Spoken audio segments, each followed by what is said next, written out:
Hello, listeners. This is Kat, and welcome back to Put Your Hands Up Podfics. This will be the continuation of the Fall of Icarus. This will be Part 3, Chapter 3, entitled Minos' Trap. I think it's All Might in the trophy room with... Everyone leaned forward as Izuku studied the small slip of paper in front of him.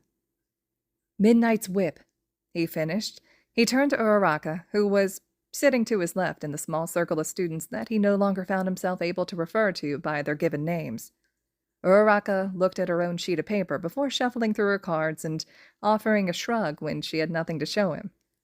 Next in the circle was Asui, who clicked her tongue and gave a slight shake of her head. Izuku's hope rose. There was only one section that he needed confirmed before he could make his final accusation. Ida was next to confirm that he didn't have any of the cards, and finally, Izuku turned to Shoto. The boy simply shrugged, and Izuku cheered. "I do not understand," Ida called out, chopping an arm through the air. "I have one of the guesses marked off. How can no one have it?" "Ida," Izuku said, giggling. "I showed that card to you." Ida's face only grew with confusion, causing Izuku to giggle more. "New objective," Uraraka called out, slapping her hand on the ground next to her. Izuku couldn't help the flinch away from her hand, but he noticed that he wasn't the only one surprised by her outburst, and Shoto put a comforting hand on his shoulder. "Keep Deku away from the center at all costs." Izuku flinched again at the dumb nickname. Regardless, he schooled his features into the Hero Deku mask that he wore at UA, and rubbed the back of his neck. "If you're too busy stopping me, how will you find the clues?" he asked. "You have a point, but it would be counterintuitive to just let you in, Kero," Tsuyu pointed out. Izuku sighed as the round continued, his pawn moving across the board as his friends tried to figure out the weapon. Just as Shoto rolled the dice, Denki grabbed everyone's attention by jumping up from the couch. "Everyone!" he cried, a note of worry in his tone. "Look!" he exclaimed, pointing at the TV. Izuku's group had been playing Clue in front of the TV, so they spun in their spots to watch as everyone that was downstairs walked over to see what was going on. The mood of the room quickly dampened, given the bright lettering of Emergency Broadcast scrolling on the bottom of the screen before the newscaster began speaking. "It's with great regret that we inform the students, staff, and faculty of UA, as well as the general population of Musutafu, that we have been made aware of a traitor residing within the school," a commission member explained, their name and job title on a little card next to their face. "We are offering an award." Izuku stared at the screen in shock, terrified of the implications from the commission. He tuned out the rest of the broadcast and barely processed any of the conversation happening around him as he watched the commission member gesture to a photo of UA before pulling up pictures from the attacks his class had faced. "A traitor?" Shoto asked, scooting a bit closer to Izuku. "They're saying there's a traitor selling us out to the League of Villains," Sero muttered. "Who would do such a thing?" Hagakure asked, clearly horrified. "It's probably Deku," Mineta muttered, several of the class obviously agreeing as they shot him wary looks. Izuku's thoughts began to spiral. Who could be the traitor? A student? He didn't really think that it could be anyone in his class, but he also thought Kachan was his best friend when they were little, and was getting bullied. Granted, they were friends again, but that was besides the point. A teacher? That really wouldn't make sense given the punishments Nezu would give them once they were revealed. A parent? Maybe a parent of one of the students Aizawa expelled in the past. Why did they learn from the commission, on the news instead of the school? No, they were probably just trying to keep it on the low and find out discreetly. The commission probably just fucked everything up. Izuku should put more effort in finding them, if only to get the suspicion off of him. "Nerd, let's go," Kachan growled, hoisting him up from where he'd been sitting. Izuku looked around and noticed that those he'd finally convinced to sit and play a game with him had moved away and were huddled together, except for Shoto, who was now standing next to him. Izuku sighed and nodded as they moved up to Kachan's dorm room, Shinso joining them. "Everyone in the class are damn right idiots," Shinso huffed. "The fact that they still think it's you is preposterous," Shoto agreed, slumping onto Kachan's bed next to Izuku. Shinso sat on his other side, and Kachan took the desk chair in front of them. These were their typical placements when they came to Kachan's room to talk or hang out. Though every once in a while, they could convince Kachan to join them on the bed. Then again, that was really only when they were watching a movie. "If anyone does anything, I'm going to blast them until they don't wake up," Kachan huffed. Izuku snapped out of his thoughts at that.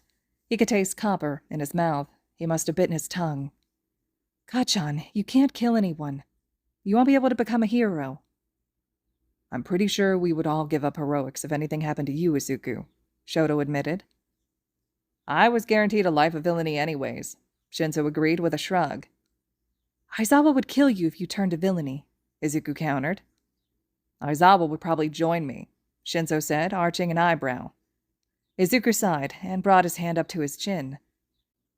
I just need to find a way to convince everyone that I'm not the traitor. I mean, they're just suspicious of me because...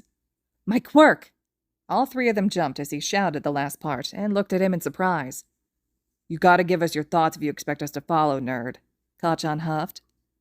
Hitoshi, brainwash me, Izuku demanded, turning to Shinso again. It's Hitoshi now? Hitoshi asked with a smirk. Shut up and brain... Izuku's vision swam in blackness for a few seconds before the vestiges appeared before him. They were on some platform where each vestige had a chair, including him. He scanned the room and noted that each vestige was clear in image besides one.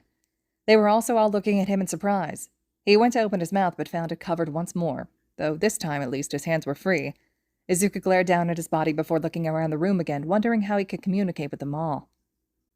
Looks like he still isn't able to talk to us, a woman with a high ponytail said, looking towards who Izuku knew to be the first, Shigaraki Yoichi. Izuku glared at the woman. He raised his hands and used JSL to sign. Way to state the obvious. Oh, he knows sign language, one of the men sitting next to first said, laughing as he understood Izuku's signing. Thank Kami, Izuku signed, addressing the man. Can you have everyone introduce themselves? I only know first and fifth. The man nodded and turned to the whole group. He wants us to introduce ourselves. Well then, Yoichi said with a soft smile towards Izuku. Let's go in order of number, shall we? As you know, I'm first, Shigaraki Yoichi. My quirk was solely transference, but then my brother gave me stockpiling, which combined and became one for all. Izuku nodded and turned to the man that was able to understand JSL. I'm second. My quirk was transmission. It could also be referred as shifting speed. It essentially controls the speed of its target. Izuku's eyes widened, and he raised his hands to sign questions about the quirk, but the next person was already speaking. I'm third. My quirk was Fajin. It allows you to build up kinetic energy by making repetitive motions, which can help you in speed and power depending on how you decide to release the kinetic energy. Shinomori Hikage, fourth. Whatever you want to call me. Actually, don't. My quirk was danger sense. Think of it as super anxiety. The next person explained before looking to the side, obviously not wanting to contribute any more information. Fifth scoffed. Ignore him. He's a massive introvert. We met already, obviously. I'm fifth, Daigoro Banjo. We discussed my quirk, but I'll give another synopsis since everyone else is. Black Whip. You produce black energy tendrils to use essentially however you want, so long as you can control them properly. Do I have to? Sixth asked, hiding his face further in his jacket collar. Yes, Yoichi sighed, second rolling his eyes beside him. Fine, Sixth said, revealing their face fully. I'm N, sixth. My quirk was Smokescreen, and it's essentially exactly as it sounds. Just like Hikage and Banjo's. You'll be able to generate a thick cloud of smoke from your body, and with practice, the area it covers will grow. And I'm Shimura Nana, Seventh said. My quirk was Float. With it, you'll be able to levitate and suspend yourself in the air. Izuku nodded as he turned back to second, bypassing eighth as he knew All Might and his quirkless status previous to One for All. Can you all see what's happening outside? By outside, do you mean like, I don't know, your world? Present time? Second asked. Izuku nodded as Yoichi asked, What's the question? He wants to know if we can see outside through him, Second explained. Ah, it's a bit of a yes and a no answer, Yoichi explained. We can see only when we attempt to. We respect your privacy, of course, and stick mostly to sitting around here, but things get very boring when you've been trapped inside a quirk for nearly 200 years. Izuku nodded at the explanation. So, you know I manifested Black Whip, but do you know what's been happening with my classmates? Second winced, giving Izuku all the answers he needed. Yeah, we know what your classmates are thinking, kid. Izuku huffed, or tried to at least. So you know that my classmates all think that I'm a traitor and am receiving quirks from all for one. For the love of Kami, can you please just translate? Banjo asked. Second sighed, and repeated back what Izuku had signed. Nana shook her head 2 seats down from Izuku. I agree with your friend's statements about her classmates being idiots. She grimaced as she spoke her next thought. But then again, they don't know the nature of your quirk, so it is a plausible theory. Izuku glared at the woman. So is that all? You all know, and yet I'll be gaining 5 more quirks? Is there nothing any of you could do? Second continued to translate as he signed angrily at them. Sorry, kiddo, Banjo said with sympathy in his eyes. We're essentially just ghosts. No matter how much we want to help, there's really nothing we can do. Izuku deflated. This whole conversation was useless besides finally learning all their names and what quirks he'd be manifesting at some point or other. He went to stand and mentally groaned as he found himself unable to. Done with his quirk and the ridiculous factors that bound him, he surged 10% of one for all, lighting up the area they all sat in and briefly wiping away the smoke that held him captive and mute. Fucking finally, Izuku cursed before walking behind his chair to the edge of the platform. Kid, how did he... What are you doing? Oi! Izuku ignored the shouts of alarm and concern as he turned back to the vestiges and gave them a mock salute before letting himself fall backwards into the smoke that surrounded the platform. Blackness once again consumed his vision for a few seconds before his eyes snapped open, and he found himself back in Kachan's room, his friends worriedly hovering around him. Dude, you activated your quirk. How the fuck do you keep doing that? Hitoshi asked. Ugh, stupid ghosts, Izuku groaned, rubbing his temple as shouts began to ring out in his head. That was ridiculously dangerous, Banjo shouted. You couldn't have known that you would wake up that way, Nana agreed. I swear he's got a death wish, Third muttered, though Izuku could barely hear it as Yoichi burst out in laughter.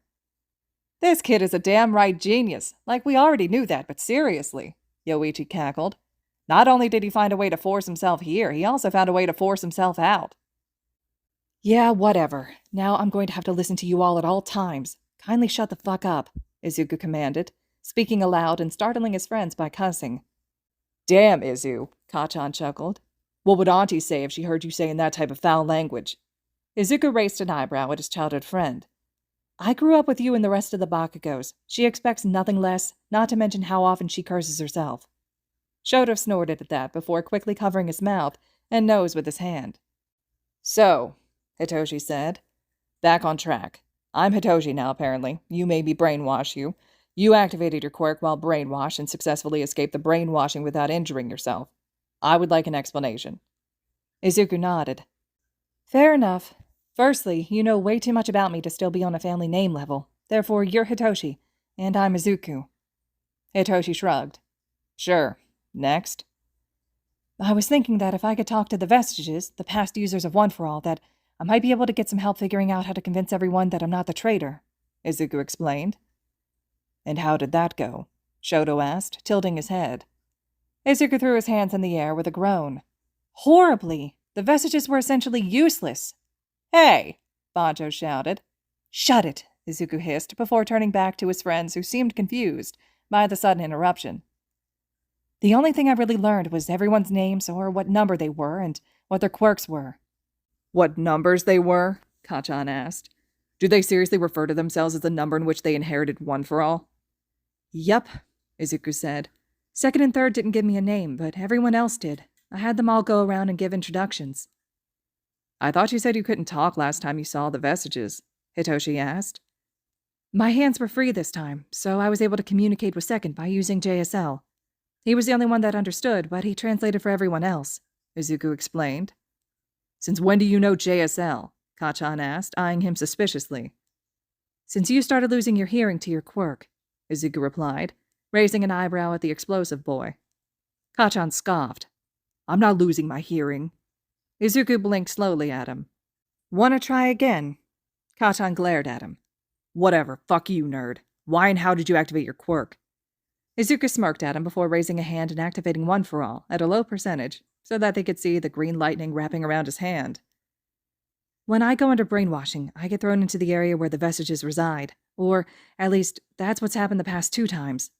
Last time, Fifth said time was running out, and when he disappeared, I came back to see Uraraka slapping me. This time, I wasn't able to move, and I got frustrated with the vestiges and wanted to leave. I activated One for All and cleared away the smoke, mist, fog, whatever that held me captive, and I was able to leave. Huh, Hitoshi said. That must be why it feels so different when I grab your mind. It's like you're there, but you're not at the same time, like I'm only holding on to a thread of a blanket. Izuku shrugged. It's probably because I go inside of my own quirk when you brainwash me. I don't know why it happens, but now I won't need you to brainwash me every time I need to talk to the vestiges, given they can talk to me essentially whenever they want to. Okay, enough ghost talk, Kachan declared. Let's watch a movie or some shit. Can we watch another movie from that one director? Shoto asked. Miyazaki? I think there's still a couple that we haven't watched, Hitoshi said as Kachan grabbed his laptop and squeezed between Shinso and Izuku. How about Laputa? Izuku asked. We haven't seen that one together yet. Hitoshi nodded. That's a really good one. Whatever you want, nerd, Kachan said, signing into his parents' streaming service and pulling up the movie. Shota reached into the bedside table and grabbed the snacks that Kachan had hoarded there for their movie marathons, passing them along the bed. They all settled down together before Kachan placed the laptop on the desk chair and turned on the subtitles before pressing play on the movie. All right, listeners, this concludes Chapter 3 of The Fall of Icarus. Chapter 4 will be up next. I hope you all are still enjoying this one. Personally, this chapter kind of highlights why I like this fic so much. I really like the way the author ties in the vestiges of One for All in this one, so let me know your thoughts and reactions to everything so far. And as always, thank you all so much for listening.